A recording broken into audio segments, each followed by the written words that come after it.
अस्सलाम वालेकुम dear students. हम लोग एक्सरसाइज 7.1 कर रहे थे। आज हम इसका क्वेश्चन नंबर 3 स्टार्ट करेंगे।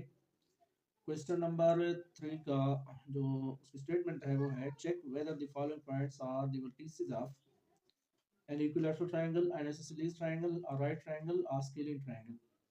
यहाँ पे हमें कुछ वर्टिसेस दिए गए हैं। अब वो डिमांड कर रहे हैं कि मालूम करें कि ये जो है किस ट्रायंगल के वर्टिसेस हैं। पहले तो आप एक चीज़ समझ लें कि वर्टिसेस क्या होते हैं। देखिए, जब भी हमारे पास कोई ट्रायंगल बनती है तो देखिए ट्रायंगल में देखिए कोई भी ट्रायंगल है उसके तीन कोने बनते हैं। यानी कि अगर हम तीन लाइंस को ज्वाइन करें तो हमारे पास क्या आती है, ट्रायंगल बनती है। अब ये जो कोने हैं ये बेसिकली एक कोना ये एक वर्टेक्स कहलाता है, और वर्टेक्स की जो प्लूरल फॉर्म है उसे हम वर्टिसेस बोलते हैं। क्योंकि यहाँ पे ट्रायंगल के अंदर तीन कोने बन रहे हैं, तीन एजेस बन रहे हैं, तो हम इन्हें क्या कहेंगे, वर्टिसेस कहेंगे। अब ये जो वर्टिसेस हैं यहाँ पे देखें हमारे पास जो ऑर्डर पेयर दिया गया है, फर्स्ट ऑर्डर पेयर 2 3 है, 5 3 second one and third one 2 1 है। सबसे पहले तो हम इनको नॉमिनेट कर देते हैं। मैं सपोज करता हूँ कि जो पहला ऑर्डर पेयर है ये ए है, और इसके जो कोऑर्डिनेट्स हैं 2 3 है। इन्हें एलिमेंट्स भी बोलते हैं, कोऑर्डिनेट्स भी बोलते हैं। जो दूसरा वर्टेक्स है उसमें बी का नाम देता हूँ। और देखिए, जब भी आप ट्रायंगल में बनाते हो तो आप इनको नाम भी देते हो ए बी सी का। तो यहाँ पे बी के जो कोऑर्डिनेट्स हैं या एलिमेंट्स हैं वो 5 3 है, और सी के इसको हम सी का नाम देते हैं, और इसके जो कोऑर्डिनेट्स एलिमेंट है वो 2 1 है। अब हमने चेक करना है कि ये जो तीन पॉइंट्स हैं ये कौन सी ट्रायंगल बनाते हैं। देखें, हमें तभी पता चलेगा जब हमें डिस्टेंस मालूम होगा। ए बी का डिस्टेंस मालूम होगा, ए सी का मालूम होगा, और बी सी का मालूम होगा। तो स्टार्ट करते हैं। सबसे पहले हम ए बी मालूम करते हैं, और डिस्टेंस मालूम करने के लिए हम डिस्टेंस फार्मूला यूज़ करते हैं। By using distance formula, distance formula क्या है, D is equal to under root x2 minus x1 square plus y2 minus y1 का स्केयर। अब डिस्टेंस तो सबसे पहले ए बी के दरमियान मालूम करेंगे, तो डी की जगह यहाँ हम लिखेंगे ए बी। इसको लिखने के मुख्तलिफ तरीके हैं, आप सिंपल ए बी भी आप लिख सकते हैं। अब ए बी के अंदर आप अगर देखें तो ए के जो एलिमेंट्स हैं वो x1 और y1 कहलाएंगे, और बी के एलिमेंट्स x2 और y2 कहलाएंगे। तो x2 की जगह पे 5 है और x1 की जगह पे 2 है। 5 माइनस 2 का स्केयर प्लस y2 की जगह पे 3 है, और y1 की जगह पर भी 3 है। 3 माइनस 3 का स्केयर। आगे बढ़ते हैं। 5 माइनस 2 3 बच जाएगा, 3 का स्केयर प्लस 3 माइनस 3 0 बच जाएगा, 0 का स्केयर। 3 का स्केयर क्या कहलाता है, 9, और प्लस 0 तो 9 ही रहेगा। 9 जो है वो 3 का स्केयर होता है। रेडिकल साइन खत्म हो जाएगा, तो ए भी हमारे पास क्या आया, 3 आया।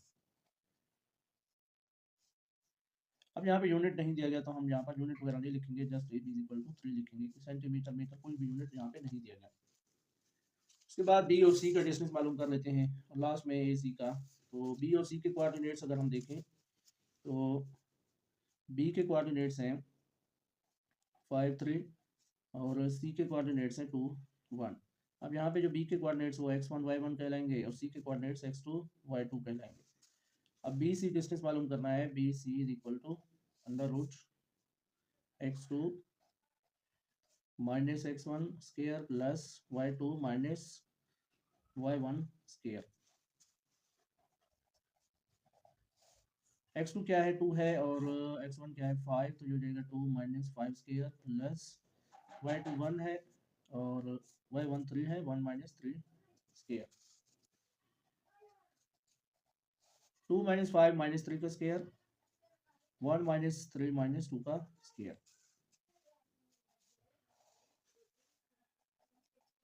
माइनस 3 का स्केयर 9, प्लस 9 हो जाएगा, माइनस 2 का स्केयर प्लस 4। तो बी सी क्या आएगा हमारे पास, 9 प्लस 4 13 अंडर रूट। ये मजीद सिंप्लीफाई नहीं हो सकता, तो हम इसको एज इट इज रखेंगे।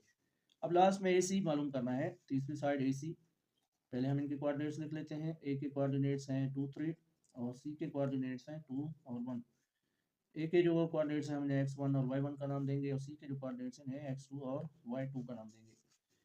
Distance between A C is equal to under root x2 minus x1 square plus y2 minus y1 square.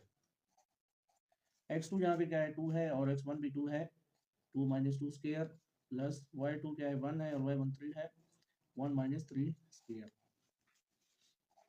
2 minus 2 0 आ जाएगा, 0 का स्क्वायर भी 0 रहेगा और 1 माइनस 3 माइनस 2 का स्क्वायर प्लस 4 हो जाएगा।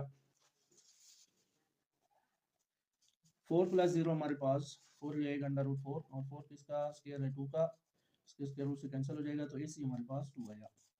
अब यहाँ पे अगर हम देखें AC 2 है, BC अंडर रूट 13 है और AB जो है वो हमारे पास 3 है। तीनों साइड्स जो है वो डिफरेंट है, तो यहाँ पे कोई भी साइड जो है वो दूसरे के इक्वल नहीं आ रही। अब यहाँ पे अगर हम देखें तो ये इक्विलेटरल ट्रायंगल नहीं है, क्योंकि इक्विलेटरल ट्रायंगल में तीनों साइड्स इक्वल होती हैं। आइसोसेलेस ट्रायंगल भी ये नहीं है, उसमें 2 साइड्स इक्वल होती हैं, तीसरी डिफरेंट होती है। राइट ट्रायंगल के लिए हम फार्मूला अप्लाई करेंगे पाइथागोरस थ्योरम, उससे चेक करके हम देखते हैं कि उससे ये बनता है या नहीं। देखें अगर ट्रायंगल इस तरह की हो कुछ, हम इसे ए का नाम दे देते हैं, इसे बी का और इसे सी का। तो अकॉर्डिंग टू पाइथागोरस थ्योरम ये हमारे पास क्या है, हाइपोटेन्यूज बन जाता है। तो बाय यूजिंग पाइथागोरस थ्योरम तो बी सी इक्वल आना चाहिए ए सी का स्क्वायर प्लस ए बी का स्क्वायर। ये हमारे पास बेस है, ये हमारे पास परपेंडिकुलर है। तो यहाँ पे हाइपोटेन्यूज इक्वल होता है बेस का स्क्वायर प्लस परपेंडिकुलर का स्क्वायर और इनके ऊपर रेडिकल साइन। तो चेक करते हैं कि बी सी इनके इक्वल आता है या नहीं। तो B C is equal to A C square plus A B square radical sign. अब बी सी हमारे पास अंडर रूट 13, तो ये लिख लेंगे अंडर रूट 13। अब ए सी क्या है 2 का स्क्वायर और ए बी हमने लिया था, हमें 3 मिला था, 3 का square. Radical sign under root 13, 2 का स्क्वायर क्या है 4 है और 3 का स्क्वायर 9, तो ये बनता है हमारे पास under root 13 is equal to 9 plus 4, ये भी 13। तो दोनों साइड इक्वल आ गए। इट मीन्स ये जो ट्राइंगल बनी है ये राइट एंगल ट्राइंगल है। तो हम यहाँ पे आखिर में एक स्टेटमेंट देंगे, hence the given vertices form a right triangle. I hope कि आपको इस क्वेश्चन की समझ आ गई होगी। फिर भी अगर कुछ समझ नहीं तो आप कमेंट करके पूछ सकते हैं। Thank you. और अगर हम इसी ट्रायंगल का पेरीमीटर फाइंड करना चाहें तो हम इसका पेरीमीटर कुछ इस तरह से निकालेंगे। देखिए हमारे पास जो ए की अपोजिट साइड है हम इसे स्मॉल ए का नाम देंगे, सी की अपोजिट साइड इसको स्मॉल सी का और बी की अपोजिट साइड इसे स्मॉल बी का नाम देंगे। और इसका पेरीमीटर फाइंड करने का फार्मूला ट्रायंगल का ये होता है P is equal to A plus B plus C, यानी कि तीनों साइड्स इसमें ऐड करने हैं। तो तीनों साइड्स क्या है हमारे पास, देखिए बी सी जो हमारे पास आया है वो है अंडर रूट 13 और ए बी जो हमारे पास आया वो आया 3 और ए सी जो हमारे पास आया था वो आया था 2। हम अगर तीनों साइड्स को ऐड करें तो ए क्या है हमारे पास अंडर रूट 13 और बी क्या है 2 है और सी हमारे पास 3 है। तो अंडर रूट 13 3 प्लस 2 5, तो ये हमारे पास इसका पेरीमीटर आएगा। साथ में हम यूनिट्स भी इसका लिख देंगे 5 प्लस अंडर रूट 13 यूनिट्स, और ये इसका पेरीमीटर है। तो आप पेरीमीटर भी इसका इस तरीके से इस फार्मूले से निकाल सकते हैं।